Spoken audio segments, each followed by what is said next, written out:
Hi, this is Paul, and I have a friend with me on the line today. His name is Reverend Lloyd Wickers. I suppose now he has a military title too. He's been a friend of mine for a number of years. He was a colleague of mine. He pastored the Almond Valley Christian Reformed Church just about an hour south of me in Ripon, so we worked together on a variety of church things over the years. Over the last few years, he's been a U.S. Navy chaplain, and he is currently stationed in Rome. And when I bumped into him in Facebook talking about all of this coronavirus stuff, and so I thought it would be really cool to talk to him. So Lloyd, it's so much fun to talk to you, even if it's under these less than totally happy circumstances. It's good to see you. Hey, it's good to see you too. And just a little correction, I'm not actually in Rome. I'm in Sicily. So, Oh, okay. yeah. Well, why don't you just so people get a chance to know you a little bit, why don't you tell us a little bit about yourself, and maybe especially the chaplaincy stuff, how that's been going, and what are you doing? Oh, just in general, outside of a crisis, I imagine, Outside of a right? crisis, yeah, because it's Outside of a helpful for crisis. people to know you. Yeah. So, indeed, I joined the Navy as a chaplain in 2014, and I've served in a couple of places. I've been at Navy chaplains serve the Navy, the Marine Corps, and the Coast Guard. So I actually joined, and they sent me straight to the Marine Corps. Spent some time at Camp Pendleton in Southern California, deployed with an infantry battalion there in 2016, and a couple of years, almost 3 years ago, made our move here to Naval Air Station Sigonella in Sicily, Italy. The hub of the Med is our kind of little tag name, I guess, if you will. Been here for about 2.5 years, and a lot of, honestly, in terms of what we do, Paul, a lot of what we do as chaplains, on the religious side of the house, we provide religious needs and the free exercise of religious practice for people out of our own faith traditions. So in that regard, I'm a Christian Reformed minister that gets to wear a different uniform every day, I guess. The facilitate piece, religious freedom is extended to everybody in the armed services, and everybody doesn't have their own chaplain though. So we facilitate for people of all faiths. We spend a lot of time counseling. We're not therapists, but we do a lot of pastoral counseling and that kind of thing, which in the military I think is unique in that chaplains are the only people that have the privilege of absolute confidentiality. So we report nothing to anyone, and there are no exceptions. Wow. To the extent that civilian pastors, I think, would even have a hard time with the things that we're not allowed to report. So Yeah. It is different here. And we spend a lot of time advising leaders on things related to religious freedom and religious practice, advising leaders on matters of morale and ethics and ethical leadership. We have the freedom to walk around just about anywhere we want. And for the most part, I would say our presence is welcome in just about every place we walk into. Wow. Oh, that sounds wonderful. Is your Yeah. family there with you, or are they back in the States? So on this duty station, they're here. Yeah, Okay.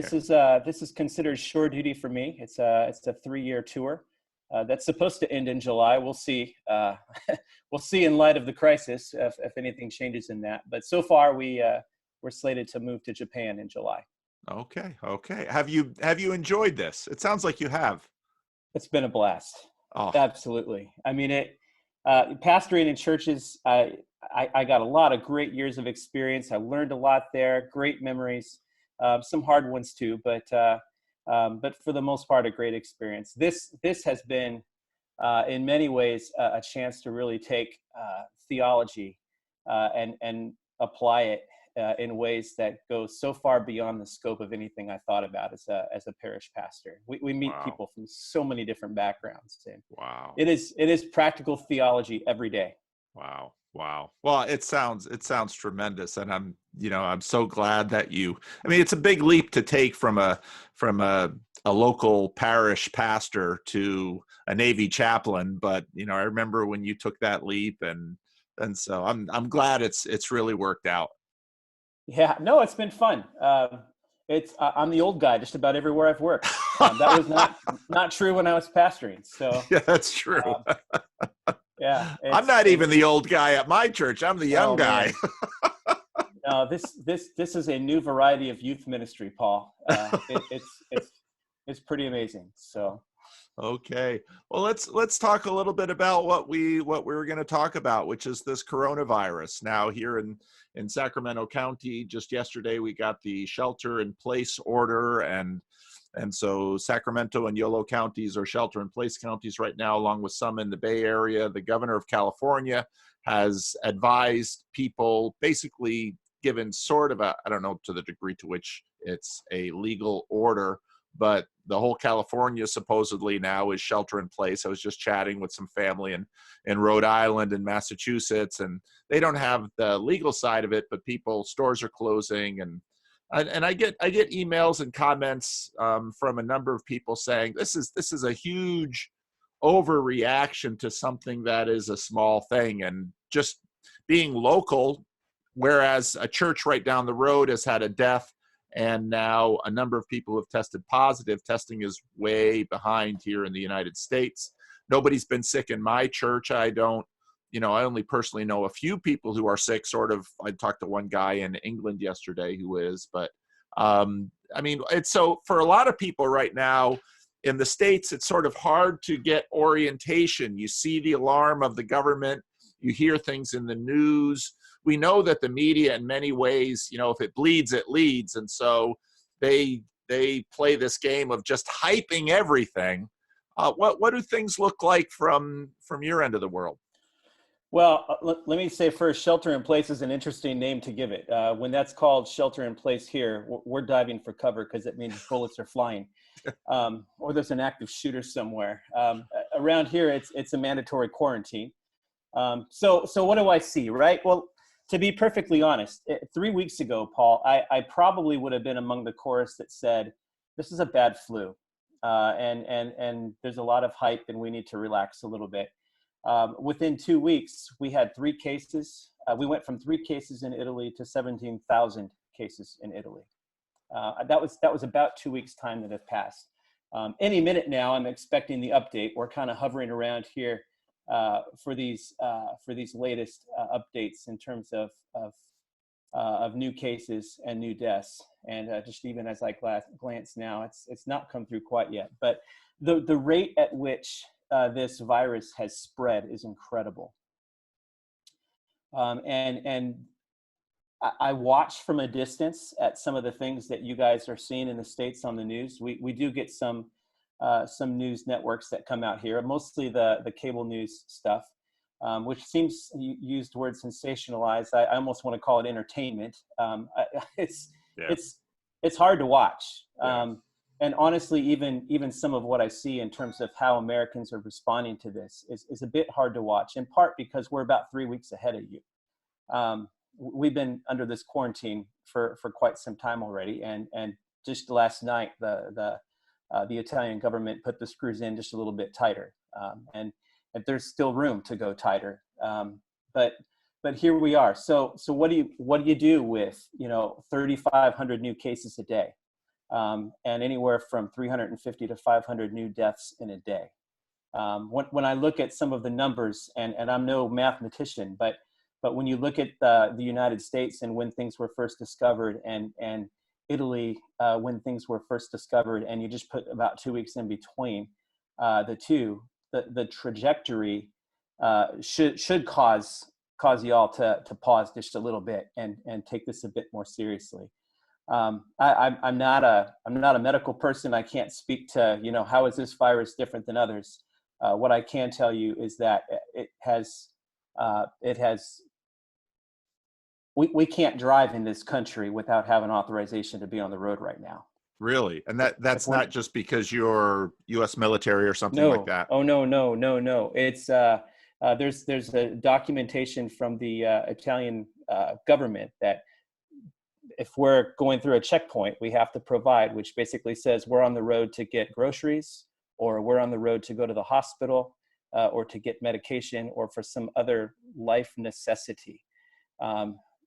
To not be out for the right one of those reasons results, I want to say, in a 200 or 250 euro fine. Wow. To lie on that document is a much larger fine and prison. So Wow. they're taking it very, very seriously. Now, this has been a problem that's probably been far more significant in northern Italy, and I imagine the news on your side of the pond is capturing that too. However, it's not slowed yet, and it's moving south. And so I think there's greater fear here. We see not quite to the degree that you saw in the States, the people, flooding to stores and stocking up on things.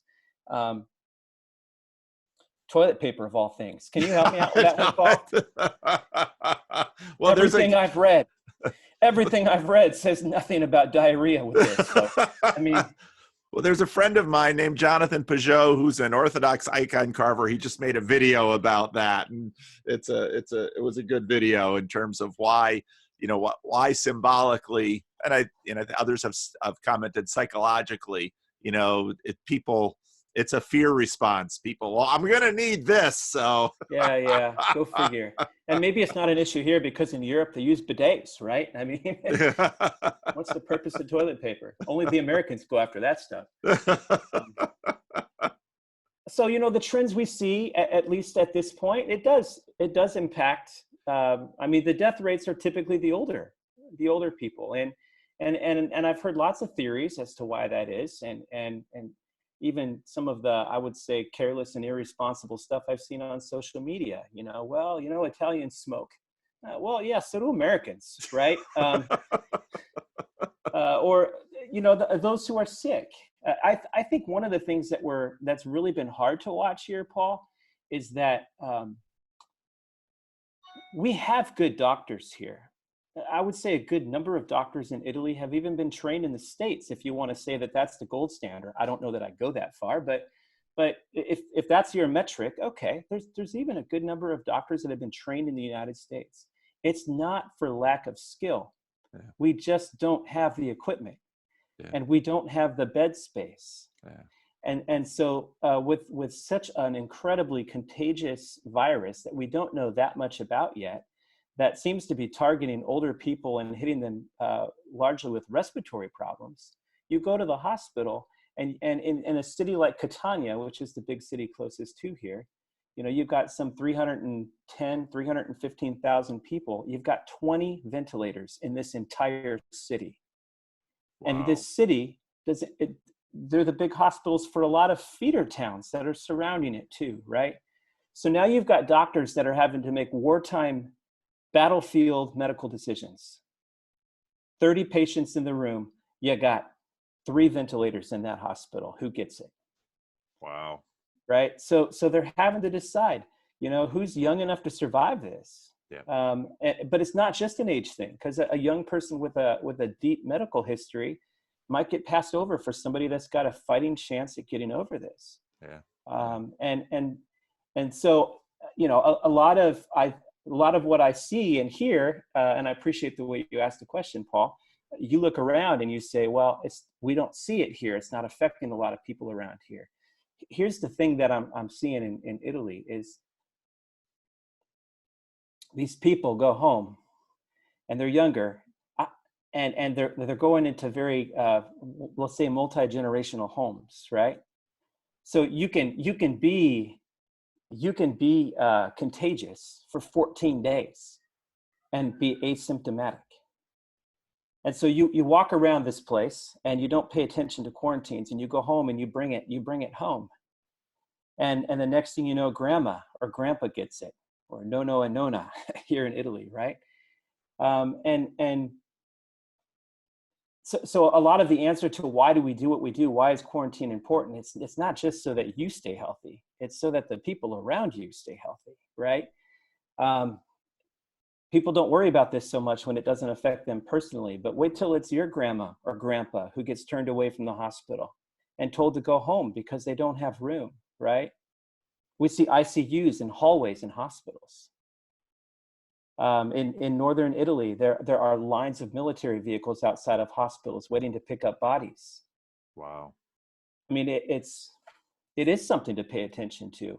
Unfortunately, it seems like, and I would, I'm not going to speak for the Italian government because I can't, but it seems like if I'm any indication of what a lot of other people are like and how they approach this, it's not a big deal. It's not a big deal. It's not a big deal until it's a big deal.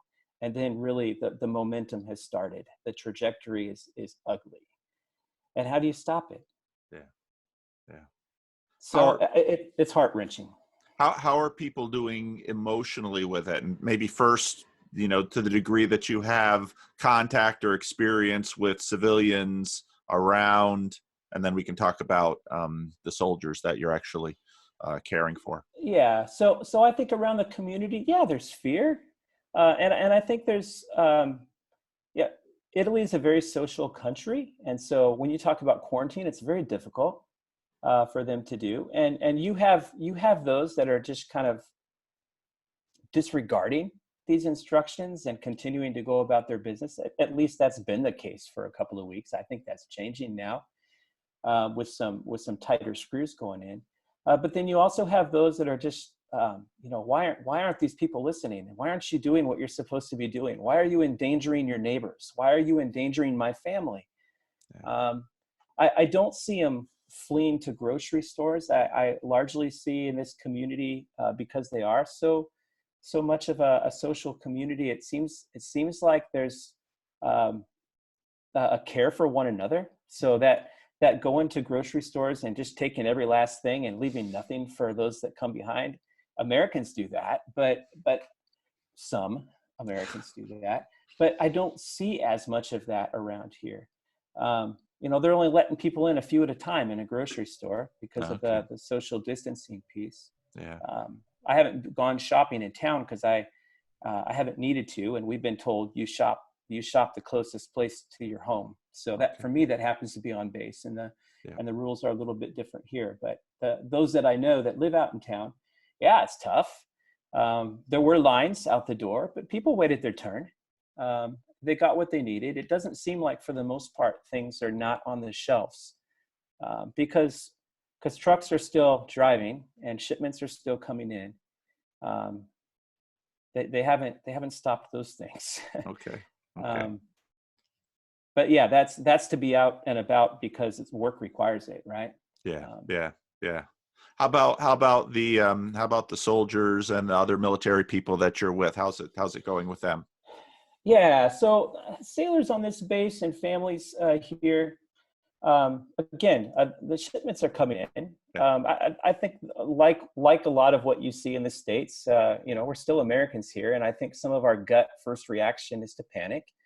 And so, that first day when it sounded like quarantine instructions were coming, there were long lines, people buying things, clearing stuff out. I guess the nice thing about being in a military community is when people are being stupid while they're shopping out of a panic, the commanding officer can say, knock it off. And he could start putting restrictions on how much can you get, right? I mean, you can't fill your shopping cart with frozen meat.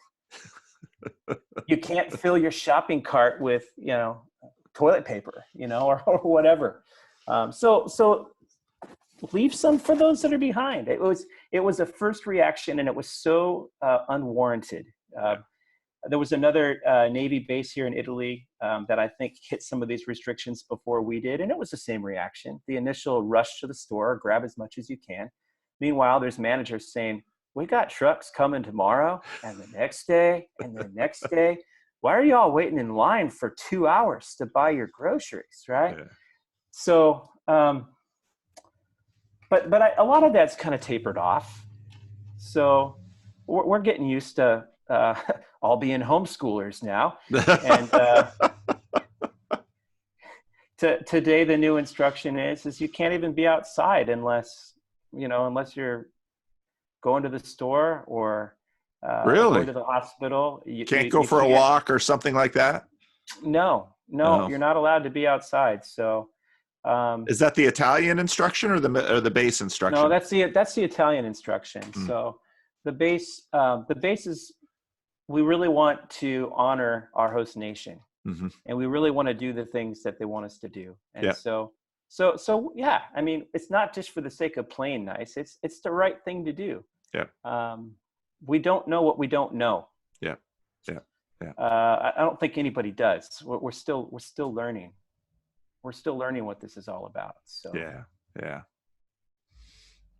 Well, thank you. Thank you, Lloyd. I really appreciate that. And again, I think it's difficult for people when we look around and nobody around us is sick. None of our friends are sick. We keep in touch with our families. They're not sick. We see all the alarm, and, one impulse says, oh, let's panic and panic buy. So we have enough hoarded here. And the other is, yeah, oh, this is a huge overreaction. They're tanking the economy. Why are they doing this when, yeah. there's nothing going on? But it's helpful to You see someone. you won't know what's going on until it's too late, right? Mm, Then it gets out of control. So I don't think it's a reason to panic, but I do think it's a reason to be smart. You got to watch what you're listening. Be careful what you're listening to. There's a lot of unreliable stuff out there too. But I would like to believe that leaders at any government level within the states would be listening and watching to what's happening in other parts of the world, and say, what can we learn from this? Yeah. And to be accused of overreacting as a leader, I said it on my Facebook thread too, Paul. What a badge of honor for any leader. Call me an overreactor over this, and until my last dying breath, because I'll take that over the accusation of you didn't act soon enough. Yeah. And who wants to be responsible for the catastrophic consequences that come with that? I don't think it's an overreaction. I will say that. Okay.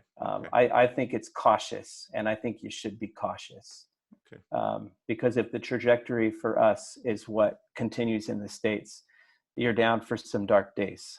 Yeah. And we certainly hope that I've said to some people, I'll say, hey, if 2-3 weeks, a month from now, someone looks at me and says, hey, you sounded the alarm and it didn't happen, I will be more than happy to have been proven wrong. I will be overjoyed, because as you well know, churches have large numbers of seniors in them. And we know that, from China and Italy, that it's often the seniors that are most vulnerable to this. I don't want to do a bunch of funerals when the travel restrictions are lifted. I don't want to do that. No. I mean, to be accused of that, actually, they won't probably say it to you, but Paul, it means you did it right? Yeah, well, I mean, you got ahead of it. So I'm on YouTube. They will say it to me. Yeah. Well, between you and me, they're wrong. It's not between you and me. I know. It's the right thing to do. And it's a great opportunity. And I don't know who your main audience is, Paul, but what an opportunity for the church to stand up and rise up to this. I'm watching churches figure out how to do things online, and the reach that potentially goes out to, it's just a beautiful thing. I'm watching around here, people taking care of their neighbors, right? When you're quarantined, when you're quarantined because you're symptomatic or live with somebody who is, you may not go out, not even for groceries, right? Yeah. People have to bring you groceries. And I'm watching people do that. And this is not a time to hoard and be selfish. I think this is a time to come together and to look out for the needs of the people around us, and care for them. Yeah. And the church has to get creative about ministry, because there's no package you can order or campaign that you can do that's going to touch this, right? I mean, you have to listen to your neighbors, and you have to know your neighbors. You gotta care about them and love them. And there's a lot of neat ways you can do that, living the gospel. Yeah, I've been getting emails from pastors about equipment, because they know that I've done my YouTube thing for a while, and I managed to fit it into my schedule. And, as a local pastor in the States, some people, I said to my council last night, we're having weekly council meetings over Zoom. I said to my council last night, I said, some people have more time than they usually have. Some of us are busier than we usually are. So we'll have to spread that around. But it's, to me, I keep reminding Christians that, being a Christian doesn't mean you won't get sick. Being a Christian doesn't mean you won't die. People point to the plagues in the Middle Ages and in the Roman period and how Christians didn't leave, and that's right. but being Christian means that you have confidence that you will be with the Lord come life or come death, that you are in his hand.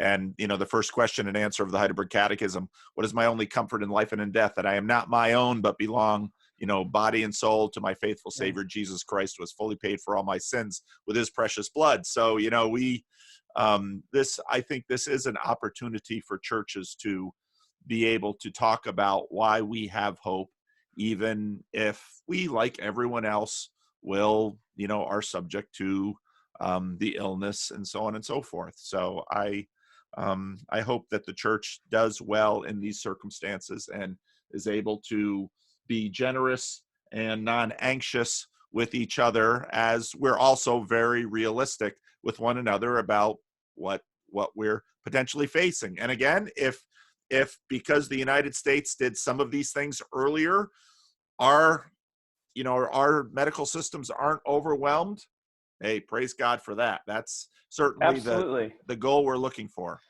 Absolutely.